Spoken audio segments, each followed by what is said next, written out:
Umawit sa kagalakan ang lahat ng mga bansa. Si Yahweh ay papurihan, paglingkuran siyang kusa. Lumapit sa presensya niya at tumawit na may tuwa. O si Yahweh ay ating Diyos. Ito'y dapat na malaman. Tayo'y Kanya, Kanyang lahat. Tayong lahat na nilalang. Lahat tayo'y bayan niya, kabilang sa Kanyang kawan. Pumasok sa Kanyang templo na ang puso'y nagdiriwang. Umawit, nagpupuri sa loob ng dakong banal. Purihin ang ngalan niya at siya'y pasalamatan. Napakabuti ni Yahweh, pag-ibig niya'y walang hanggan. Pag-ibig niya ay tunay, laging tapat kailanman. Isang mapagpalang umaga po sa bawat isa. Akin po inaanyayahan ang bawat pamilya sa kanilang mga tahanan na sama-sama po nating sambahin ang ating Panginoon. Amen.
Let's declare that whosoever set free by the Lord is free already. He is free indeed.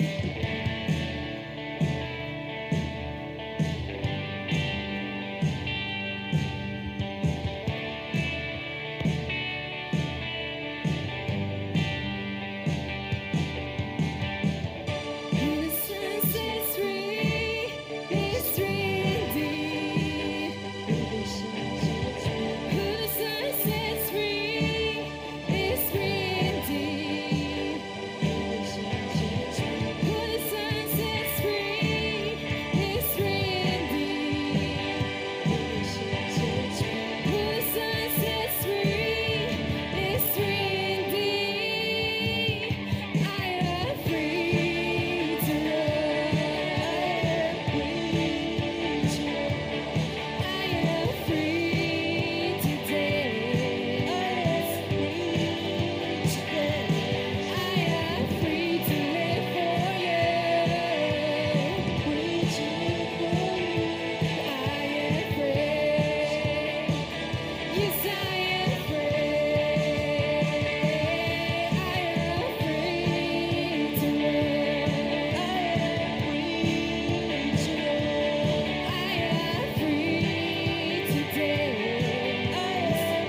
ocean's rise, my soul rests in your embrace, for I am yours.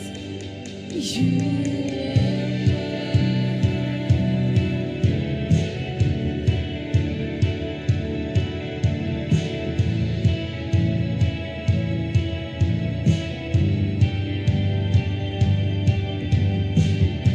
Your grace abounds in deepest waters. Your sovereign hand will be my guide.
Dakilang Diyos na makapangyarihan sa lahat, Diyos na lumikha ng langit at lupa, lumalapit kami sa iyo para sa aming bayang Pilipinas, sa gitna ng panganib ng COVID-19 na wala pang lunas. Pinupuri ka namin dahil hindi ka natutulog. Binabantayan mo ang sambayanang Pilipino sa panahong ito ng matinding peligro. Ang aming tulong ay sa iyo lang nagmumula. Tumatangis kami sa iyo at humihingi ng awa. Iligtas mo po kami sa panganib na ito. Ikaw lamang ang aming kanlungan. Sa iyo ang tiyak na kaligtasan. Iligtas mo kami sa nakamamatay na COVID-19. Ipagsanggalang ang aming bayan mula sa bitag ng karamdaman. Bigyan mo ng karunungan at pagkaunawa ang aming Pangulo at ang lahat ng sa amin naglilingkod at namamahala. Gabayan mo sila sa pagbuo ng mga patnubay, strategiya at pagkilos. Sa pagpupunyaging ang COVID-19 ay mapuksang lubos. Pangunahan mo ang mga pulis at mga sundalo nang ang kapayapaan at kaayusan sa lipunan ay manalo. Bigyan mo ng kalakasan at kakayahan ang mga manggagamot at mga naglilingkod sa pagkalinga sa mga may sakit at natatakot, at sa pagpapanatili sa karamihan na malakas at ligtas sa salot. Gabayan mo at pangunahan ang mga siyentipiko upang mabilis nilang mahanap ang lunas sa peligrong ito. Sa panahong ito ng peligro, tulungan mo kaming maging mahinahon at huwag matakot, sapagkat ang takot ay hindi mula sa iyo. Ipinagkaloob mo sa amin ang pananampalataya, ang pag-asa at pag-ibig.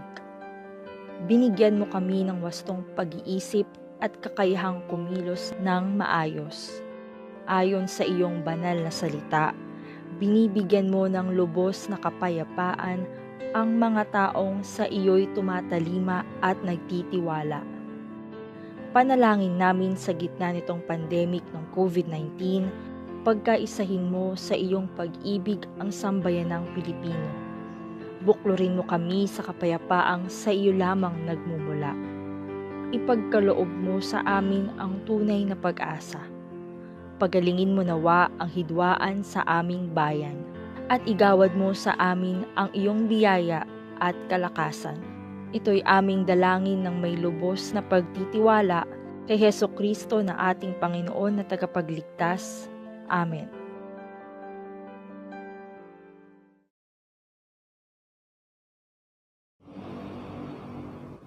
Isang mapagpalang araw po sa ating lahat.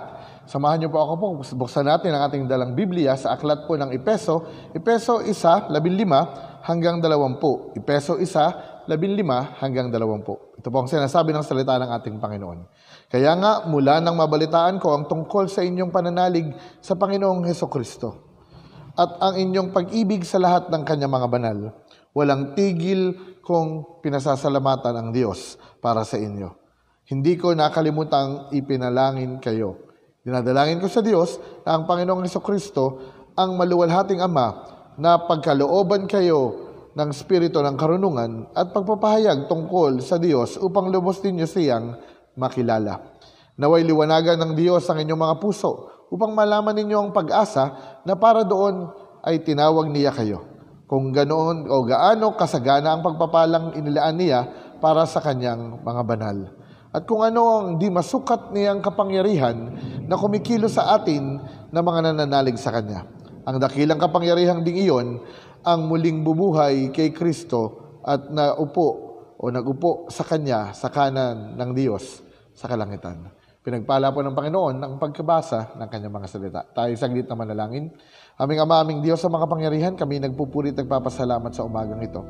At dalangin namin, Panginoon, nakatagpuin mo po kami, Panginoon. At sa pag-aaral namin ng inyong mga salita, malaya naman makakilos sa inyong banal na Espiritu upang ihayag sa amin ang mensahe mo sa umagang ito, Panginoon. Nakikinig kami, Panginoon, at pinagkakatiwala at isinusuko po namin ang lahat sa inyo. Ito po ang dalangin namin sa pangalan ni Jesus. Amen. Purihin ng Panginoon, muli po isang mapagpalang araw. Ngayon po ay araw po ng linggo, November 1. Of course, nakagawian po na natin na ang kultura po natin mga Pilipino ay tuwing November 1 ay atin pong ipinagdiriwang ang pag-alala po sa mga yumao nating mga mahal sa buhay. At usually, ang marami po sa atin, kung hindi lahat, ay dapat ay nasa mga sementeryo na po ngayon upang dalawin po yung mga namatay nating mga kamag-anak o mahal sa buhay. Pero sa kadahilanan nga po na tayo nasa gitna ng pandemya ay alam natin na nagkaroon po ng kautusan ng ating pamahalaan na pansamantala mo ng isara ang mga sementeryo ng October 29 hanggang November 4 upang maiwasan po ang bugso ng mga tao o ang pagsabay-sabay ng mga tao upang maiwasan na rin po ang pagkakahawahan ng sa mga tao ng atin pong pandemyang COVID-19. Pero alam niyo po, bagamat sarado po ang mga sementeryo ngayon, ay purihin ng Panginoon dahil bukas ang sambahan ng ating Panginoon. Bukas ang church. Bukas ang gawain ng Panginoon at malaya tayong makalapit sa banal na trono ng ating Panginoon. At salamat po dahil kasama ko kayo ngayon at patuloy tayong dudulog sa ating Panginoon, sa Kanyang paanan at tayo sama-samang sasamba at magpupuri sa Kanya. Sa binasa po natin kanina sa sulat ni Apostol Pablo, sa Efeso 1, ay mababasa po natin ng isang word na nagdi-describe po o nagpapahayag ng isang bagay na katotohanan sa ating Diyos. At ito po ay makikita natin sa verse 19. Ang sabi po doon ay gustong ipahayag ni Apostol Pablo at gustong sabihin ni Apostol Pablo at ipinapanalangin ni Apostol Pablo na naway matunghayan natin, naway makita natin at naway maranasan natin ang kapangyarihan ng Diyos. Ang kapangyarihan ng Diyos. At ang kapangyarihan nga daw pong ito ay ang bumuhay na muli sa ating Panginoong Jesus. At ang kapangyarihan daw po na ito, ang kumikilos sa atin na mga nanalig at nanampalataya sa Kanya. Alam niyo po, sa New Testament po ay 57 times nabanggit yung word na power. Power. O yung werpa. Power. And every time na binabanggit po yung word na power, ito po yung nagpapatungkol sa kapangyarihan ng ating Panginoong Jesus. Napag-aralan po natin last Sunday na isa sa mga dahilan kung bakit dapat tayong magtiwala sa Diyos ay dahil makapangyarihan ang Diyos.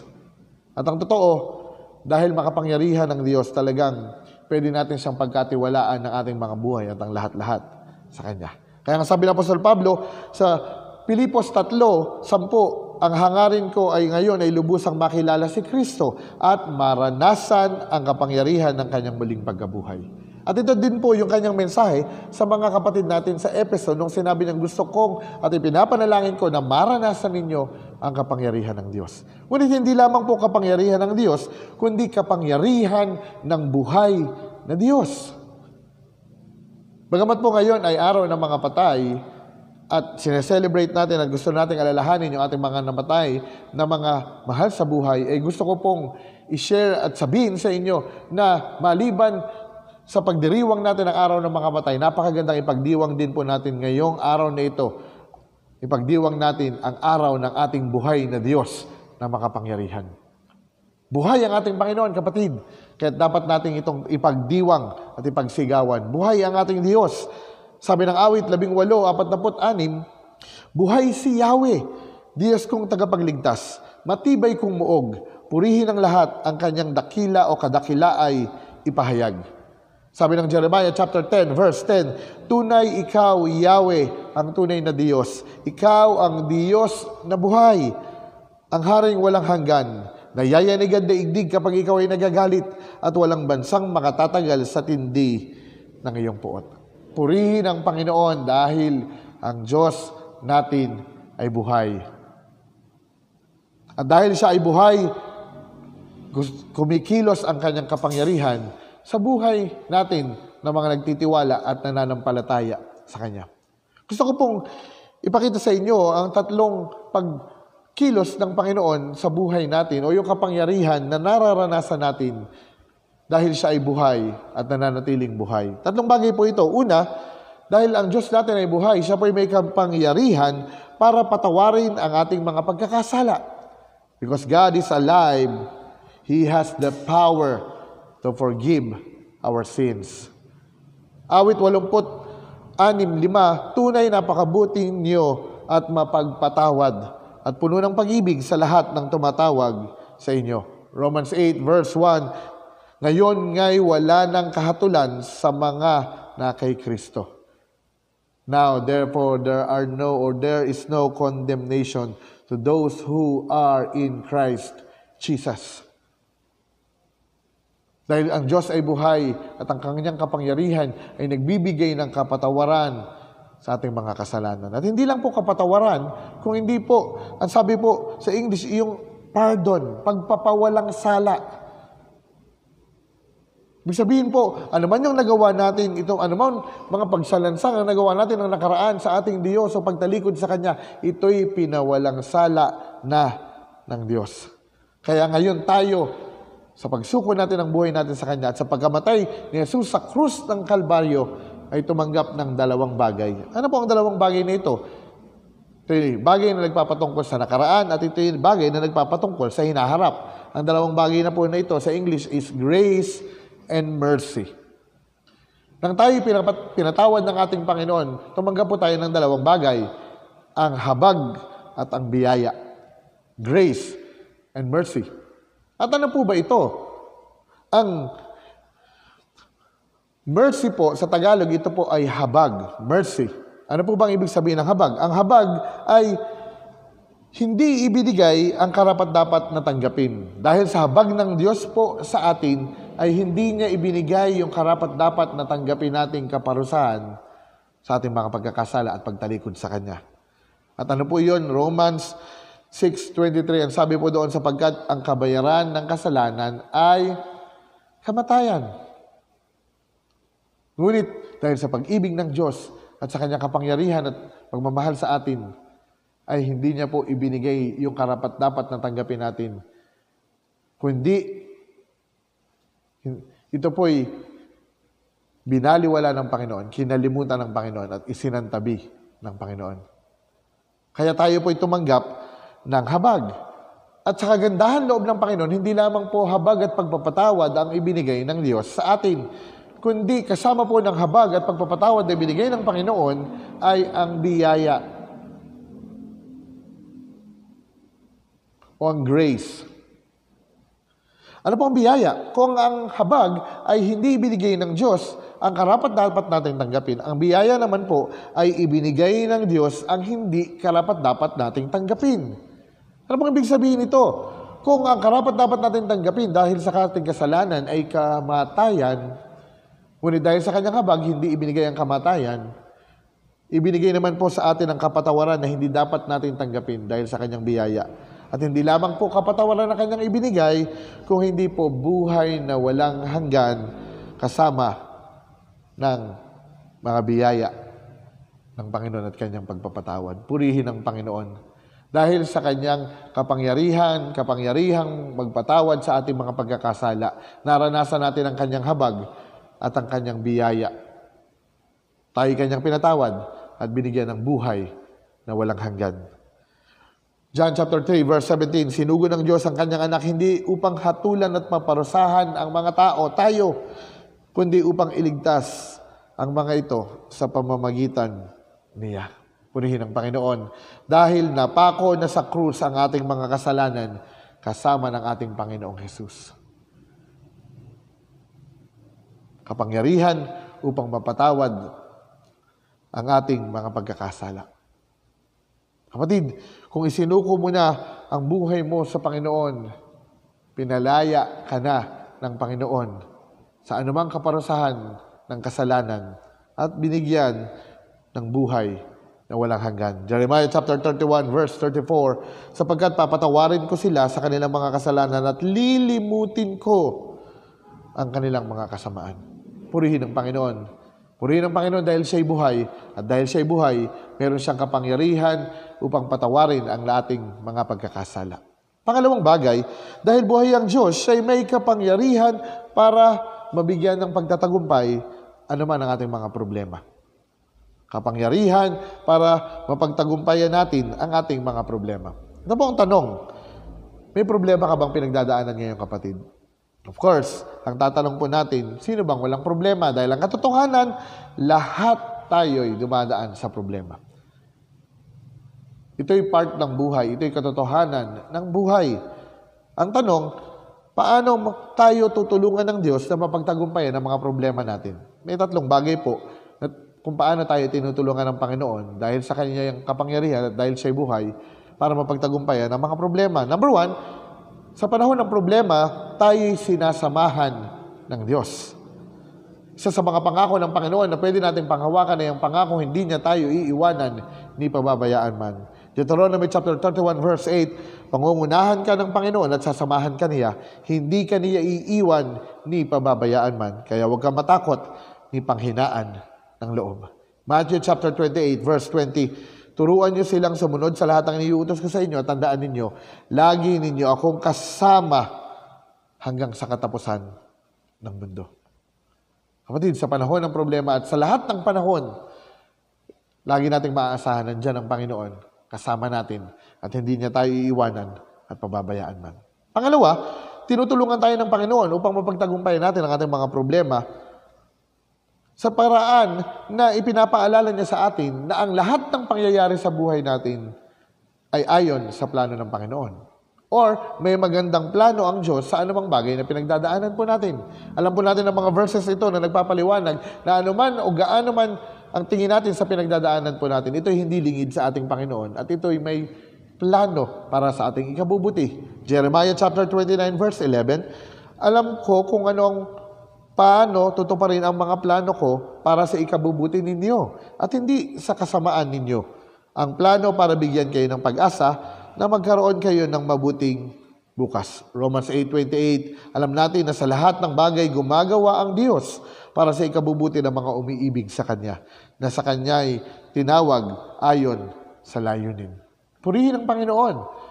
Dahil anuman ang mga pinagdadaanan natin, alam natin na sa dulo, ito para sa ikabubuti natin na mga nagtitiwala at nagmamahal sa Panginoon. Pangatlo, paano tayo tinutulungan ng ating Panginoon? Una, pinapaalala ng Diyos na tayo hindi nag-iisa at kasama natin siya. Pangalawa, pinapaalalahanan tayo na may plano ang Diyos sa anumang pangyayari sa buhay natin. At pangatlo, pinapaalalahanan tayo na lagi lamang tayong umasa sa ating Panginoon. Ang buhay na ito ay hindi nakadepende kung gaano tayo kagaling o gaano tayo kalakas. Ang pagtatagumpay sa buhay at problema ng buhay ay nakadepende kung kanino tayo nagtitiwala at kung kanino tayo umaasa. Jeremiah chapter 17 verse 7, mapalad ang mga taong nagtitiwala kay Yahweh. Bakit? Dahil pagpapalain ang mga umaasa sa Kanya. Praise the Lord! 1 Peter chapter 5 verse 7, ipagkatiwala niyo sa Kanya ang inyong mga alalahanin sa buhay, sapagkat siya'y nagmamalasakit sa inyo. Hallelujah! Purihin ang Panginoon. Dahil sa sandaling ipagkatiwala natin sa Kanya at sa Kanya tayo umasa, ay makakaranas tayo ng pagtatagumpay sa buhay na ito. Kaya nga po, magtiwala lang tayo sa Kanya. Sinabi ng Panginoon, siya ang bahala. Magtiwala ka sa Kanya. Hindi ka mabibigo. Magtatagumpay ka. Muli po natin balikan, dahil buhay ang Diyos, siya'y may kapangyarihan na patawarin ang ating mga pagkakasala. Kaya tayo tumanggap ng habag at biyaya. Dahil buhay ang Diyos, siya'y may kapangyarihan upang pagtagumpayan o mapagtagumpayan natin ang ating mga problema. At pangatlo, dahil ang Diyos ay buhay, siya'y may kapangyarihan upang mabago ang ating mga pagkatao. Siya'y may kapangyarihan para mabago ang ating mga pagkatao. Ang totoo po, mga kapatid, lahat tayo ay may tinatagong pangit, masama, o nakakahiyang nakaraan. Pero purihin ang Panginoon. Dahil sa sandaling lumapit tayo sa Kanya, sa sandaling ipagkatiwala natin ang buhay natin sa Kanya, pinapalaya tayo ng Panginoon sa ating mga nakaraan at binibigyan tayo ng Panginoon ng bagong buhay. 2 Corinthians chapter 5 verse 17, kaya't kung sino ang nakipag-isa kay Kristo, isa na siyang bagong nilalang. Wala nang dating pagkatao. Sa halip, ito'y napalitan na ng bago. Dahil buhay ang Diyos, at tayo nagtitiwala sa Kanya, mayroon siyang kapangyarihan na bigyan tayo hindi lamang ng bagong buhay, kung hindi po ng bagong simula. Isang example dito ay si Apostol Pedro. Alam naman po natin kung paano tinawag ng Panginoon si Apostol Pedro at kung paanong sinumama at sinamahan na kasama ng Diyos ang Panginoong Jesucristo si Peter. Ngunit dumating sa pagkakataon na itinatwa ni Peter ang ating Panginoong Jesus. Pero ang sabi po doon, ano ang nangyari? Ang nangyari ay nang bumalik at nabuhay na muli ang ating Panginoong Jesucristo at muling nakasama niya si Pedro. Ang dating Pedrong nagtatwa sa kanya, ang dating Pedrong nagtago dahil sa takot ay ngayon ay Pedrong meron ng lakas ng loob at meron ng kagalakan na ibahagi ang mabuting balita sa lahat ng tao. Kahit ito'y ikamatay pa niya. Kahit ito'y ikamatay pa niya. Kumbaga, nabigyan ng panibagong simula si Peter. Naiisipin natin na dapat hindi na siya binigyan ng bagong simula dahil sa kanyang pagtatwa sa Panginoon. Dahil sa kanyang ginawang pagtalikod sa Panginoon. Pero purihin ang Panginoon. Dahil sa sandaling lumapit ka at muli kang magsuko ng buhay mo sa Kanya, ay bibigyan ka niya ng panibagong simula. Salamat sa Panginoon. Dahil sa pagpapatuloy niyang pagbibigay sa atin ng maraming mga pagkakataon, hindi lang second chance, third chances, fourth chances, marami ng mga pagkakataon ang ibinigay ng Panginoon sa atin. At kung sakaling tayo tumalikod at babalik sa Kanya, muli niya tayong bibigyan ng pagkakataon. Yun ang kapangyarihan ng pagkabuhay o ng ating buhay na Diyos na ating sinasamba. Kapangyarihan na bigyan tayo ng bagong simula, ano man ang ating nakaraan. Pangalawa, kapangyarihan upang mabago yung ating pagkatao. Isang example po dito is si James, si Santiago. Sabi ng iba, sino ba itong si Santiago na sumulat ng aklat ng Santiago? Sabi ng iba, ito po yung si Apostle James. Pero ang totoo, hindi po ito si Apostle James. Actually, ito po yung Santiago na kapatid ng Panginoong Jesus. At alam niyo po ba na si Santiago ito, bagamat siya'y kapatid ng ating Panginoong Jesus, ay hindi naniwala na siya ang Mesiyas o ang tagapagligtas? Sabi po ng John chapter 7 verse 5, maging ang mga kapatid ni Jesus, kasama si James, ay hindi nanalig sa Kanya. Piruin mo po, kapatid mismo, pero hindi naniwala. Pero tingnan niyo po ang pagbabagong ibinigay ng Panginoong Jesus kay James na maaari niya rin gawin sa atin. 1 Corinthians chapter 15, 5-7, at siya ay nagpakita kay Pedro at saka sa 12. Pagkatapos nagpakita siya sa mahigit na 500 kapatid na nagkakatipon at nagpakita rin siya kay Santiago at sa lahat ng apostol. Kay Santiago, ito po yung Santiagong kapatid ni Jesus. At nung nagpakita siyang muli, siyang buhay na Jesus, pagkatapos siyang mapako sa krus, mamatay at nailibing, sabi po doon ay nagkaroon ng pagbabago ng pagkatao si Santiago. Yung dating Santiago hindi naniniwala at nananalig kay Jesucristo ay ngayon ay naglingkod ng buong katapatan at sumunod at nanalig sa ating Panginoong Jesus. At ito ang kanyang patotoo, Santiago 1:11, mula kay Santiago, alipin ng Diyos at Panginoong Jesucristo. Pinaabot ko ang aking pagbati sa 12 lipin na hinirang ng Diyos na nasa iba't ibang mga bansa. Yung dating hindi naniniwala sa Panginoong Jesucristo, ngayon ang sabi niya, narito ang alipin ng Diyos. At nino? Ng Panginoong Jesucristo. Wow! Napakalaking pagbabago ang ipinakita at idinulot ng kapangyarihan ng buhay na Diyos. Ng buhay na Panginoong Jesus. Kaya nga po, anuman ang ating nakaraan, anuman ang ating buhay, kung ito ipagkakatiwala natin sa ating Panginoon, siya'y makapangyarihan na kaya niyang baguhin ang ating pagkatao, ang ating buhay. Kapatid, walang matigas na puso para sa ating Panginoon na hindi kaya niyang palambutin. Walang matigas na kalooban na hindi kayang baguhin ang ating Panginoon. Walang pagkatao na hindi niya kayang baliktarin. Makapangyarihan ng Panginoon at walang imposible sa Kanya. Kaya purihin ng Panginoon dahil siya'y buhay At sa araw na ito, ipagdiwang natin hindi lamang ang araw ng mga patay, kundi ipagdiwang natin na ang Diyos natin ay buhay. Siya'y buhay noon, siya'y buhay ngayon, siya'y buhay magpakailanpaman. Kapatid, tandaan mo ito. Ang Diyos na sinasamba mo at pinaglilingkuran mo at pinagkatiwalaan mo ng iyong buhay ay buhay na nagmamahal sa iyo at siya'y makapangyarihan at walang imposible sa Kanya. Kahit patuloy kang magpakatatag at manalig sa Kanya. Siya'y buhay. Ang Diyos ay buhay. Tayo manalangin. Aming Ama, aming Diyos sa makapangyarihan, marami pong salamat dahil buhay kayo. Marami pong salamat, Panginoon, dahil wala, Panginoong, mahirap sa inyo. Ikaw ang Diyos sa makapangyarihan, Panginoon, at kaya mong baguhin ang anumang mga bagay sa aming mga buhay, Panginoon. Kaya pinagkakatiwala po namin ang lahat, Panginoon. Dalangin namin na malaya makakilos ka sa buhay po namin. Isinusuko namin ang aming mga kahinaan, ang aming mga problema, ang aming mga pangangailangan, Panginoon. Tanging sa inyo lamang, Ama. At nagtitiwala kami sa bawat pangako mo, Panginoon. Pangahawakan namin ito, Panginoon. Dahil alam namin na inyo itong tutuparin, Panginoon. Salamat po.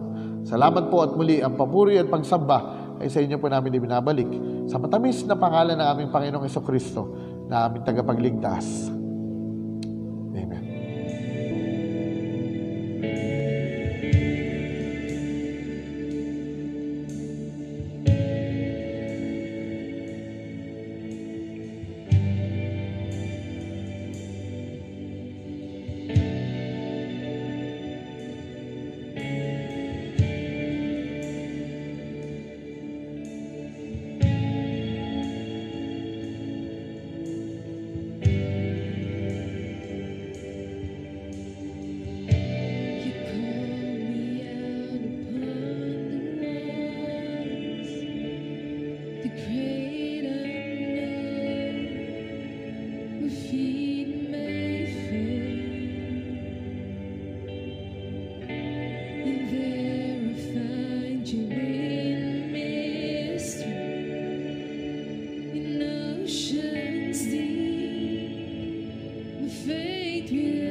keep my eyes above the waves.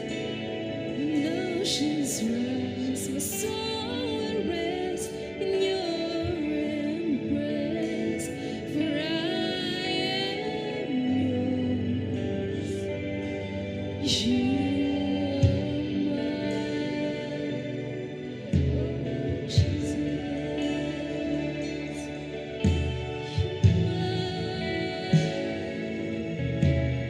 Jesus.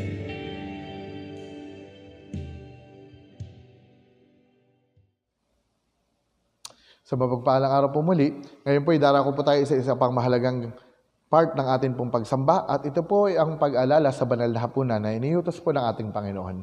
Bago po natin gawin ito, ay nais ko po lang pong ihayag ang paalala ng salita ng Panginoon na sa sino mang kumakain ng tinapay at umiinom ng saro nang hindi nararapat ay nagkakasala sa katawan at dugo ng ating Panginoong Hesus. Kaya dapat siya sa atin ng bawat isa ang kanyang sarili bago kumain ng tinapay at uminom ng saro. Kaya magkaroon po tayo ng saglit na pagsisiyasat sa ating mga sarili.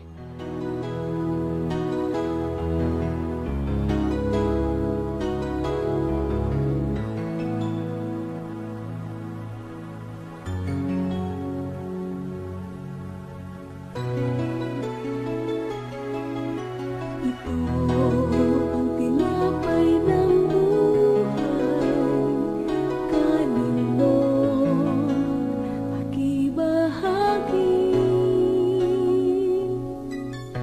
Ito ang tinapay ng buhay, kanin mo, makiisa. Yan ang katawang dinayumay upang ikaw ay mabuhay. Yan ang katawang naghihirap upang iyong kamtan ang buhay na walang hanggan.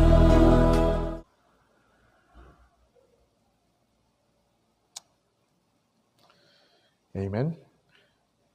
Ngayon po, ay hawakan po natin ang tinapay. Tayo po sagling na yumuko at tayo po ay manalangin at pagpasalamat. Aming Ama, aming Diyos sa makapangyarihan, marami pong salamat dahil hawak po namin ngayon ang tinapay na nagsisimbolo ng inyong katawan na inialay niyo sa amin, nasaktan, nasugatan dahil sa inyong pag-ibig, Panginoon. Nawa po'y makita mo kaming nagiging tapat sa pag-aalala po namin, Panginoon, ng banal na hapunan. Maraming salamat po. Ito ang aral na tinanggap ko sa Panginoon ay binibigay ko naman sa inyo. Nang gabing ipinagkaloob ng ating Panginoon, siya'y dumapot ng tinapay at pinagpira-pira sa ito. At sinabi, ito ang aking katawan na inialay ko para sa inyo. Tuwing kakainin ninyo ito, gawin ninyo bilang pag-aalala sa akin. Kainin po natin ang tinapay.